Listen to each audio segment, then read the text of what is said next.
Hello friends, welcome to ISPCS केंद्र।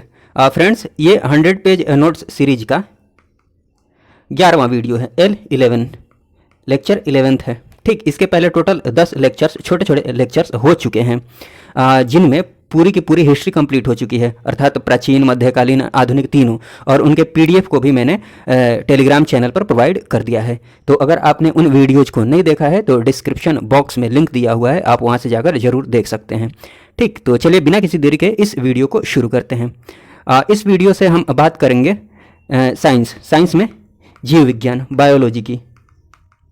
ठीक, पहले वाले लेक्चर्स और अभी वाले लेक्चर में ये डिफरेंस है कि पहले वाले लेक्चर्स अर्थात जिसमें पूरी हिस्ट्री हो चुकी है, उसको मैंने काफ़ी थॉरोली कवर किया है, कम टाइम में किया है, सिस्टमेटिक ढंग से। ठीक, टू द पॉइंट काफ़ी थॉरोली कवर किया है, ठीक ना। लेकिन इसमें क्या करेंगे, बस इंपॉर्टेंट पॉइंट्स पर फोकस करेंगे, अर्थात जो सबसे ज़्यादा इंपॉर्टेंट है। इसमें जो भी पॉइंट्स मैंने लिखे हैं ना, वो काफ़ी इंपॉर्टेंट है, मतलब 90% चांस है कि अगर क्वेश्चंस आते हैं तो यहीं से आएंगे। ठीक, तो अगर आप इन वीडियोज़ को भी बस देख लेते हैं एक दो बार, छोटे छोटे वीडियोज बनेंगे, ठीक ना, तो 4-5 वीडियोज में पूरी साइंस खत्म हो जाएगी, पूरा विज्ञान कंप्लीट हो जाएगा, मतलब बायोलॉजी, फिजिक्स, केमिस्ट्री तीनों। ठीक, तो अगर आप देखते भर हैं ना, खाते पीते, खाना खा रहे हैं, पी रहे हैं, या फिर बैठे हुए हैं, ठीक, 10-15 मिनट देख लेते हैं, स्पीड बढ़ाकर भी देख लेते हैं, तो आसानी से आप क्वेश्चंस को टैकल कर पाएंगे, ठीक ना। तो चलिए बिना किसी देरी के इस वीडियो को शुरू करते हैं।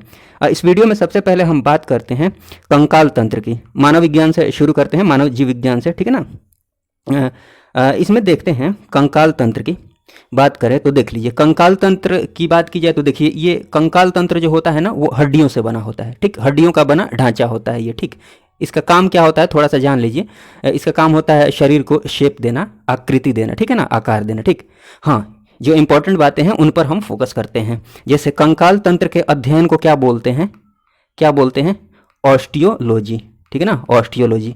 हड्डी से संबंधित बात आएगी ना, तो वहाँ ध्यान रखिएगा, ऑस्टियोलॉजी। ठीक, हाँ, कंकाल तंत्र में यहाँ पर देख लीजिए, इसके दो टाइप्स होते हैं। एक तो होता है बाह्य कंकाल तंत्र, एक होता है अंतः कंकाल तंत्र। ठीक, बाह्य मतलब जो बाहर में है, अंतः माने जो शरीर के अंदर है, बाह्य का मतलब शरीर के ऊपरी सतह पर पाए जाने वाला कंकाल, और अंतः का मतलब हो गया शरीर के अंदर जो पाया जाता है। तो शरीर के अंदर वाला तो समझ ही रहे हैं आप, और शरीर के बाहर का आप ये फॉर एग्जांपल ये देख लीजिए, जैसे बाल हो गया, ठीक है ना, ये भी कंकाल तंत्र के अंतर्गत आएगा। नाखून हो गया, ठीक, ये सब। ठीक, कछुआ का जो ऊपरी कवच होता है वो भी बाह्य कंकाल तंत्र के अंतर्गत आएगा, ठीक ना। एक बात इंपॉर्टेंट ध्यान में रखिएगा, नाखून जो बना होता है ना, इंपॉर्टेंट है, वो बना होता है अल्फा केराटिन से। ठीक, अल्फा केराटिन से ये निर्मित होता है नाखून, ध्यान रखिएगा थोड़ा सा, ठीक है ना। चलिए, अंतः कंकाल के बारे में थोड़ा सा हम देखेंगे। उसके पहले एक ये भी देख लीजिए, ये लिगामेंट और टेंडन ये दोनों क्या है, संयोजी ऊतक हैं, मतलब कनेक्टिव टिश्यू हैं। ठीक है, लिगामेंट जो होता है ना, ये जो ऊतक होता है, ये हड्डी और हड्डी को जोड़ता है, मतलब हड्डी और हड्डी को जोड़ने वाले संयोजी ऊतक को क्या बोलते हैं, लिगामेंट। इंपॉर्टेंट है, ध्यान रखिएगा। और हड्डी और मांसपेशी को जोड़ने वाले संयोजी ऊतक को क्या बोलते हैं, टेंडन बोलते हैं, ठीक है ना, ध्यान रखिएगा इन बातों को। चलिए, अंतः कंकाल में थोड़ा सा देख लेते हैं। अंतः कंकाल मतलब शरीर के अंदर, ये इसके दो टाइप्स होते हैं। एक तो होता है, अंतः कंकाल की बात की जाए तो एक अस्थि होता है, ठीक, जिसको बोन बोलते हैं। एक होता है उपास्थि, कार्टिलेज बोलते हैं इंग्लिश में। ठीक, बोन जो होता है ना, उपास्थि से मजबूत होता है, ये मजबूत होता है। ठीक, और ये उपास्थि जो होता है ना, ये अस्थि से कमजोर होता है, इसको आसानी से तोड़ा जा सकता है। और ये हड्डी होती है, ये मजबूत होती है, इसको आसानी से नहीं तोड़ा जा सकता है, ठीक है ना। चलिए इनके बारे में देख लेते हैं हम। देखिए फ्रेंड्स, अगर इन वीडियोज़ को आप देख लेते हैं तो इससे क्या होगा कि इंपॉर्टेंट चीज़ें आप जान जाएंगे, और एक कॉन्फिडेंस आएगा। एग्जाम के पहले कॉन्फिडेंस आएगा, कॉन्फिडेंस बहुत ज़रूरी है। अगर कॉन्फिडेंस आप पढ़े हुए हैं, कॉन्फिडेंस ही नहीं है, तो 10 क्वेश्चंस आसानी से गलती कर जाएंगे। लेकिन अगर कॉन्फिडेंस है तो 10 एक्स्ट्रा क्वेश्चंस करके आएंगे, ठीक है ना। इसलिए कॉन्फिडेंस के लिए ये ज़रूरी है, अच्छी चीज़ों का रिवीजन करिए, ठीक है ना। और अस्थि की बात की जाए, मतलब बोन की बात की जाए, हड्डी की बात की जाए, तो ये संयोजी ऊतक होता है, ठीक, कनेक्टिव टिश्यू होता है।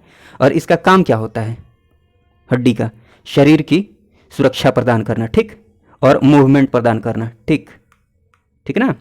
और आरबीसी, और इसका काम क्या होता है, आरबीसी और डब्ल्यूबीसी का फॉर्मेशन इसका काम होता है। रेड ब्लड सेल को बनाना और व्हाइट ब्लड सेल अर्थात लाल रक्त कणिकाएं और श्वेत रक्त कणिकाएं, ठीक ना। एक जो इसमें इंपॉर्टेंट बात है ध्यान रखने वाली वो ये है कि अस्थियों में जो मिनरल्स पाए जाते हैं, प्रमुखता से जो मिनरल्स पाए जाते हैं वो कौन से मिनरल्स पाए जाते हैं? कैल्शियम और फॉस्फोरस। ये जरूर ध्यान में रखिएगा, कैल्शियम और ये भी ध्यान रखिएगा फॉस्फोरस, बहुत इंपॉर्टेंट है, ठीक। ये ध्यान रखिएगा अस्थि में जो उपस्थित कोशिका होती है, जो सेल होती है, उसका नाम क्या है?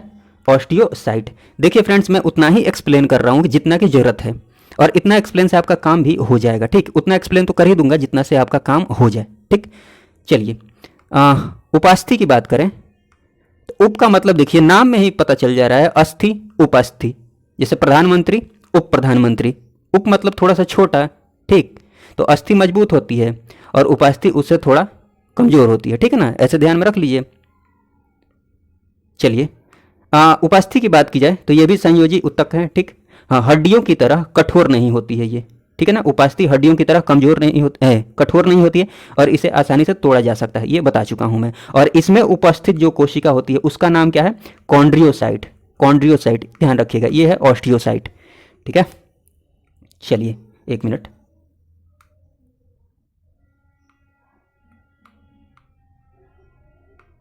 हाँ थोड़ा सा ये देख लीजिए कि हड्डियों की संख्या कितनी होती है। मानव की बात की जाए, देखिए नवजात में हड्डियों की संख्या 300 से ज़्यादा ही होती है, जबकि वयस्क में 206 होती है, आपको पता ही है, ठीक। इसको हम आगे देख लेंगे, अभी फिलहाल इतना ही समझिए, ठीक। आगे देखते हैं इसको। हाँ, आगे बात की जाए, थोड़ा सा इस पर ध्यान दीजिएगा। ये मानव शरीर की जो सबसे छोटी हड्डी जो होती है ना, मानव शरीर की सबसे छोटी हड्डी वो कौन सी होती है? स्टेपिज। और ये कहाँ पाई जाती है? कान में। ये इंपॉर्टेंट है, ध्यान रखिएगा, ठीक ना। हाँ, ये भी ध्यान रखिएगा, मानव मस्तिष्क का औसतन वजन कितना होता है? 1.3 kg, ठीक, 1.36 kg, ठीक। और ये ध्यान रखिएगा, अभी बीपीएससी में ये क्वेश्चन पूछ भी चुका है, ठीक है ना, इससे क्वेश्चन पूछा है। जैसे पूछा है कि बताइए निम्नलिखित में से कौन सी हड्डी पैर की हड्डी नहीं है, ठीक। तो देखिए यहाँ पर देख लीजिए, अलग अलग नाम है, मैं बता देता हूँ। कंधे से लेकर कोहनी तक, जैसे कंधा यहाँ से मान लीजिए ये शरीर है और ये हाथ यहाँ से शुरू होता है, तो ये कंधा से लेकर यहाँ कोहनी तक, ठीक। ये हाथ मुड़ गया, यहाँ ये वाला, ठीक। इस हड्डी का नाम क्या है? ह्यूमरस। ध्यान दीजिएगा, ठीक है ना, ह्यूमरस नाम है। कंधे से कोहनी तक की हड्डी को नाम क्या नाम है? उस हड्डी का ह्यूमरस नाम है। और जांघ की हड्डी जो होती है ना उसको बोला जाता है फीमर। और ध्यान रखिएगा, शरीर की सबसे छोटी हड्डी कौन सी है? स्टेपिज, जो कान में होती है। और शरीर की सबसे बड़ी हड्डी या फिर लंबी भी पूछे तो फीमर, ठीक है ना, ध्यान रखिएगा, इंपॉर्टेंट है, ठीक। तो ये तो चलिए, ये हाथ वाली बात हो गई। ये देखिए जांघ की हड्डी ये हो गई। घुटने की हड्डी को पटेला बोलते हैं, ध्यान रखिएगा, घुटने की हड्डी को पटेला बोलते हैं। और घुटने से टखने तक, टखना का मतलब समझ रहे हैं ना, ये जो घुटना से नीचे ये पैर आ रहा है, तो ये जहाँ से पैर ये मुड़ रहा है, देखिएगा दोनों साइड हड्डी की तरह निकली होती है, दोनों तरफ वो टखना होता है। तो घुटने से टखने तक दो टाइप की हड्डियां होती है, जिनका नाम है, एक का नाम है टीबिया, एक का नाम है फीबुला, ठीक, ध्यान में रखिएगा। मतलब पैर से संबंधित जो हड्डियां हैं वो कौन कौन सी है? ये बीपीएससी में क्वेश्चन पूछ भी चुका है। फीमर है, पटेला है, टीबिया है, फीबुला है, ठीक। और कंधे से, ये हाथ से संबंधित जो है वो क्या है? ह्यूमरस है, ठीक, ध्यान रखिएगा, ह्यूमरस। चलिए ये मैंने कटिंग जीएस दृष्टि की जो घटना चक्र वाली बुक आती है ना, उससे लिए, टाइम की कमी की वजह से, ठीक, फोटो बनाने में मुझे टाइम लग जाता। ये सब बता चुका हूँ, बहुत इंपॉर्टेंट नहीं, बस थोड़ा थोड़ा ध्यान रख लीजिए। मानव कंकाल तंत्र को थोड़ा सा देख लेते हैं, सारी इंपॉर्टेंट बातें मैंने बता दी हैं पीछे, ठीक है ना, अभी जो मैंने पीछे बताया। अंतः कंकाल में देखिए, एक अक्षीय कंकाल है, ये वाला जो है, ठीक, और ये उपांगीय कंकाल है, उपअंगीय, ठीक, जैसे ये साइड में ये सब है, ठीक ना, ये सब उपांगीय कंकाल का काम है, जैसे मूवमेंट वगैरह, छूना पकड़ना, ये सब, ठीक। और अक्षीय कंकाल का सपोर्ट देना, ये प्रोटेक्शन देना, ठीक है ना। देखिए अक्षीय कंकाल में टोटल 80 हड्डियाँ होती हैं और उपांगीय कंकाल में 126 हड्डियाँ होती है, कुल 206 हड्डियाँ होती हैं, ठीक। कंकाल तंत्र हड्डियों से मिलकर बना होता है। हाँ, हड्डियों की संख्या थोड़ा ध्यान में रख लीजिएगा, ये भी पूछ चुका है क्वेश्चन बीपीएससी में। खोपड़ी में हड्डियों की संख्या कितनी होती है? देखिए सिर में हड्डियों की संख्या टोटल 29 होती है, और सिर में खोपड़ी की बात की जाए तो खोपड़ी में हड्डियों की संख्या 22 होती है, ठीक। इसमें थोड़ा करेक्शन कर लीजिएगा, जो भी जिनके पास ये बुक है, ठीक ना, वो थोड़ा करेक्शन कर लेंगे। ये बीपीएससी क्वेश्चन पूछ भी चुका है। 22 इसका सही आंसर होगा। खोपड़ी में हड्डियों की संख्या 22। कपाल में हड्डियों की संख्या 8 होती है। ठीक। चेहरे की बात की जाए, चेहरे में हड्डियों की संख्या 14 होती है। इसको ऐसे ट्रिक से ध्यान रख लीजिए, च से चेहरा, च से 14, 14 14, ठीक ना।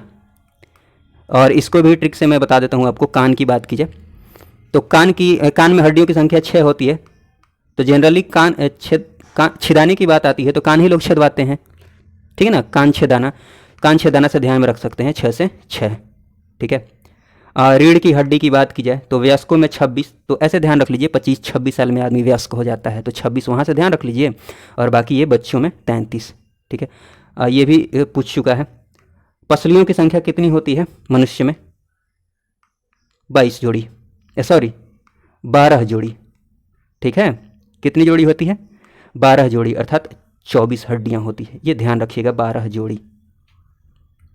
ऐसे ध्यान रख लीजिए कि मार के हड्डी वड्डी तोड़ दूंगा, पसली तोड़ दूंगा तो 1 साल तक उठ नहीं पाओगे। 1 साल से 12 महीने याद रख लीजिए। ऐसे जैसे मन करे वैसे आप ध्यान रख सकते हैं। हाँ, और सांप में सबसे ज़्यादा पसलियों की संख्या सांप में होती है, ये ध्यान रख सकते हैं, 200 से 400। आगे बात की जाए, ये बता चुका हूँ मैं कि नाखून जो बना होता है अल्फा केराटिन से बना होता है, नामक प्रोटीन से, ठीक है। चलिए आगे देखते हैं। आगे बात की जाए तो रक्त परिसंचरण तंत्र की बात कर लेते हैं। तो इसमें बात करते हैं, हाँ, तो रक्त की बात की जाए तो रक्त एक संयोजी ऊतक है, कनेक्टिव सेल है, ध्यान रखिएगा, सॉरी कनेक्टिव टिश्यू है। और मानव जो वयस्क होता है उसमें 5 से 6 लीटर खून होता है, ठीक है ना। और रक्त का जो पीएच होता है, पीएच वैल्यू जो होती है वो ध्यान रखिएगा 7.4। और बीपीएससी में पीएच वैल्यू से क्वेश्चन हर बार पूछते हैं, किसी न किसी चीज़ की पीएच वैल्यू पूछ ही लेते हैं। और रक्त में कौन कौन सी चीज़ें होती हैं वो देख लेते हैं। रक्त में देखिए प्लाज्मा की बात की जाए, ये सारी चीज़ें इंपॉर्टेंट हैं। प्लाज्मा की बात की जाए तो 50% इसमें प्लाज्मा होता है रक्त में। प्लाज्मा में जैसे ये सारी चीज़ें आ जाती हैं, जैसे पानी आ जाता है, अन्य पदार्थ जैसे कि प्रोटीन, यूरिया, ये सब चीज़ें, ठीक। तो आप इतना ध्यान में रखिए कि लगभग 90% इसमें प्लाज्मा में पानी होता है, ठीक ना।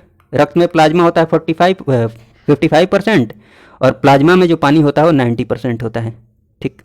हाँ, रक्त में रक्त कोशिकाएं होती हैं, ठीक। रक्त कोशिकाओं में कौन कौन सी चीज़ें आती हैं ध्यान दीजिएगा। आरबीसी, सबसे ज़्यादा आरबीसी होता है, रेड ब्लड सेल, लाल रक्त कणिकाएं।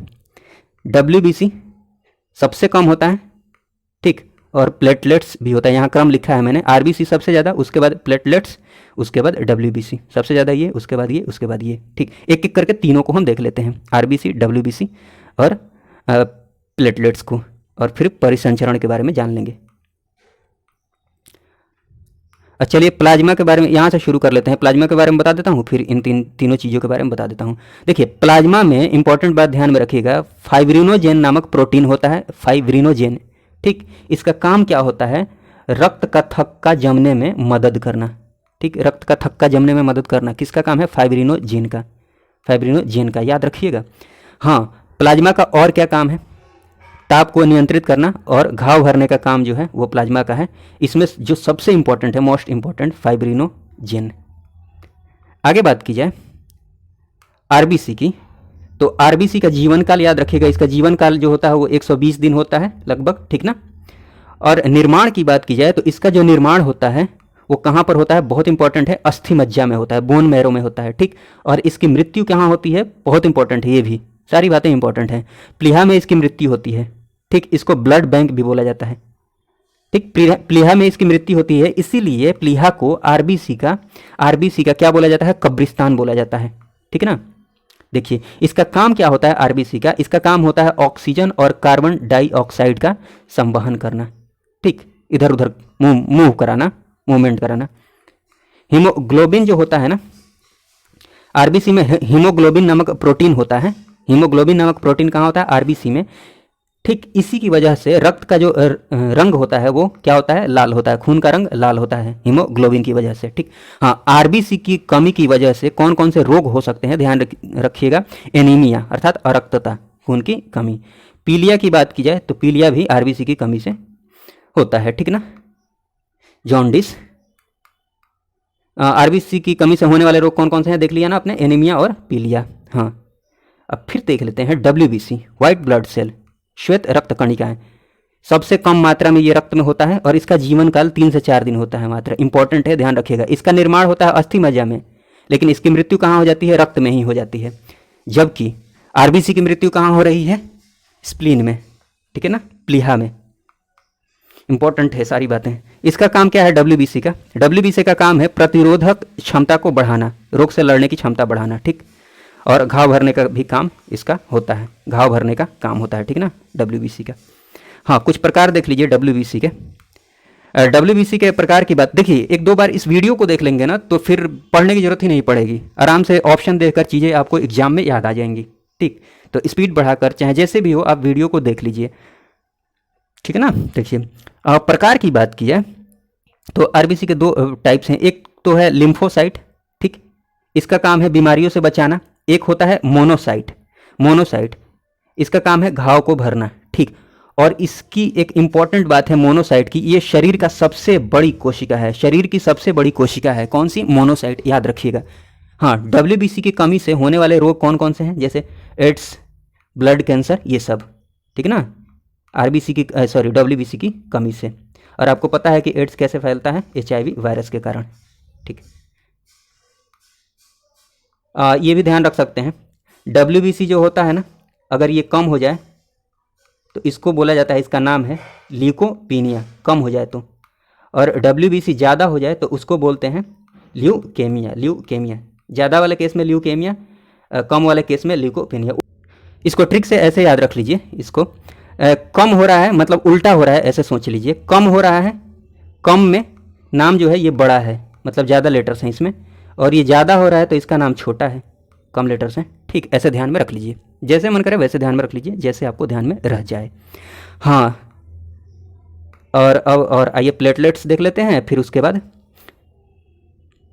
हाँ, जो रक्त कोशिकाएं हैं उनमें हमने डब्ल्यूबीसी देख लिया, आरबीसी देख लिया, अब प्लेटलेट्स देख लेते हैं, फिर परिसंचरण के बारे में जान लेते हैं, काम हो जाएगा। प्लेटलेट्स की बात की जाए तो इनकी जो संख्या होती है वो 4.5 लाख से 6 लाख होती है प्रति लीटर ब्लड में, ठीक है। इसका काम क्या होता है? कट लग जाने पर, कट वट जाए कहीं पर, कट लग जाने पर रक्त के बहाव को रोकना इसका काम होता है, ठीक। और आपको भी पता होगा कि प्लेटलेट्स की मात्रा में अचानक से एकदम से कमी आ जाती है चिकनगुनिया और डेंगू जैसी बीमारियों में, ठीक है ना। सुना होगा आपने, प्लेटलेट्स कम हो गया है ऐसे, डेंगू जब होता है किसी को तो। हाँ, एक ये बात ध्यान में रख लीजिएगा नोट करके, मानव शरीर में जो खून होता है वो हेपेरिन की उपस्थिति के कारण नहीं जमता है, ठीक। ब्लड फ्लो करते रहता है, हेपेरिन की उपस्थिति के कारण नहीं जमता है, हेपेरिन याद रखिएगा, इंपॉर्टेंट बात है। रक्त परिसंचरण तंत्र में जितनी बातें आपको ध्यान में रखनी है वो मैं बता देता हूँ। इसमें फ़ोटो देखने की जरूरत नहीं है कि कैसे रक्त का परिसंचरण होता है, मैं थोड़ा सा समझाने की कोशिश करता हूँ। देखिए, अब फ़ोटो तो बना नहीं पाऊँगा अभी। जैसे मान लीजिए फेफड़ा है, तो फेफड़े का काम क्या है? रक्त को शुद्ध करना, प्योर करना, प्यूरिफाई करना, ठीक। और रक्त का काम है फेफड़े को शुद्ध करना, और फिर वो शुद्ध रक्त किसके पास जाता है? हार्ट के पास। अब तो ये यही वाला हार्ट बन पा रहा है जल्दी में, खैर समझने से मतलब है, ठीक। तो इसका काम है हार्ट के पास जाना, और हार्ट फिर पंप करके रक्त को शरीर के अलग अलग भाग में पहुंचा देता है, ठीक। तो ध्यान रखिएगा, फेफड़े का काम है रक्त को शुद्ध करना, रक्त को शुद्ध करना। अगर इतनी बात ध्यान में रखते हैं तो कुछ भी ध्यान रखने की जरूरत नहीं है, आसानी से चीज़ें क्लियर हो जाएंगी, ठीक है ना। देखिए समझाता हूँ। देखिए धमनी की बात की जाए, धमनी और शिरा में थोड़ा सा डिफरेंस बता देता हूँ। धमनी की बात की जाए तो धमनी शुद्ध रक्त को ले जाता है, ठीक, धमनी शुद्ध रक्त को। और शिरा की बात की जाए तो ये अशुद्ध रक्त को ले जाता है, ठीक। यहाँ पर एक छोटा सा ट्रिक बता देता हूँ। जैसे धमनी से धनिया याद रख लीजिए, धनिया मतलब धनिया शाक सब्जी में आती है ना, धनिया तो शाक सब्जी में आती है तो ये शाकाहारी में आ जाएगा। और जनरली मतलब ज़्यादा लोग शाकाहारी को शुद्ध मानते हैं। देखिए, मैं किसी की भावनाओं को ठेस पहुंचाने की कोशिश नहीं कर रहा हूँ, मेरी कोशिश है ट्रिक से याद हो जाए चीज़ें, ठीक। तो बस याद कराने के लिए ये बात बोल रहा हूँ, ठीक। अब शुद्ध क्या होता है नहीं होता है उस पर बात नहीं करने जा रहा मैं। हाँ, तो ये ध्यान रखिए कि ये शाकाहारी में आता है और शाकाहारी शुद्ध होता है, ऐसे ध्यान में रख लीजिए। धनिया से ध्यान रख लीजिए कि धमनी का काम क्या है? शुद्ध रक्त को ले जाना, मतलब ये शुद्ध खून ऑक्सीजन युक्त ले जाती है, ठीक है ना। अब एक बात बताइए, मैंने बता दिया है कि फेफड़े का काम है रक्त को शुद्ध करना, ठीक, और वो शुद्ध करके हार्ट के पास भेजता है, ठीक। तो शुद्ध खून अगर जा रहा है, इसका मतलब यही ना हुआ कि फेफड़ा के वो शुद्ध जो है वो फेफड़ा के पास शुद्ध हो चुका है, अब वो कहाँ जाएगा, हार्ट में जाएगा, ठीक। तो शुद्ध खून को अगर धमनी ले जा रही है, इसका मतलब यही हुआ कि वो फेफड़े से कहाँ ले जाएगी, हृदय में, हार्ट में, ठीक। और फिर यहाँ से शरीर के अलग अलग पार्ट में रक्त को पंप करके भेज दिया जाता है, ठीक है। हाँ, एक एक्सेप्शन ध्यान में रखिएगा, पल्मोनरी धमनी, पल्मोनरी धमनी, इसका काम क्या है, अशुद्ध खून को ले जाना, अशुद्ध रक्त को ले जाना, ठीक। तो मैंने बताया है, अगर देखिए अशुद्ध है तो इसको शुद्ध करना पड़ेगा ना, तो शुद्ध करने के लिए इसको कहाँ जाना पड़ेगा, फेफड़े में जाना पड़ेगा।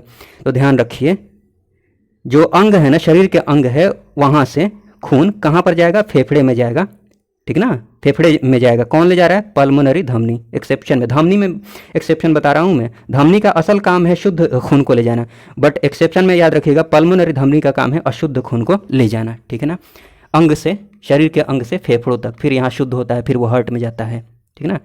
चलिए शिराओं की बात की जाए तो शिराओं का विशेष मुख्य काम जो है, देखिए अशुद्ध खून को ले जाना, शिराओं का काम है अशुद्ध खून को ले जाना। तो अशुद्ध का मतलब आप समझ गए कि अंग से कहाँ पर जाएगा, मतलब शरीर के अंग से खून कहाँ पर जाएगा, हृदय में, ठीक है। सॉरी, यहाँ गलती हो गई है, यहाँ पर फेफड़ा होगा, फेफड़े में जाएगा, ठीक है ना, अंग से फेफड़े में जाएगा यहाँ, क्योंकि अशुद्ध है तभी तो फेफड़े में जाएगा तो शुद्ध होगा, ठीक ना, ये ध्यान में रखिएगा। तो अंग से फेफड़े में ले जाएगा कौन, शिरा ले जाएगी, ठीक, अशुद्ध खून को। एक्सेप्शन में याद रखिएगा, पल्मोनरी शिरा जो है ना, इसके ठीक उल्टा शुद्ध खून ले जाती है फेफड़ा से हृदय में। तो ये मैं बता ही चुका हूँ कि अगर शुद्ध है, इसका मतलब फेफड़े से शुद्ध हो चुका है, अब वो कहाँ जाएगा, हार्ट में जाएगा, हृदय में। तो इसमें कन्फ्यूजन नहीं होना चाहिए आपको, ठीक है। तो चलिए इस वीडियो में बस इतना ही रहने देते हैं, बाकी की बातें अगले वीडियो में कंप्लीट हो जाएंगी। वीडियो देखने के लिए आपका बहुत बहुत धन्यवाद। जय हिंद, जय भारत।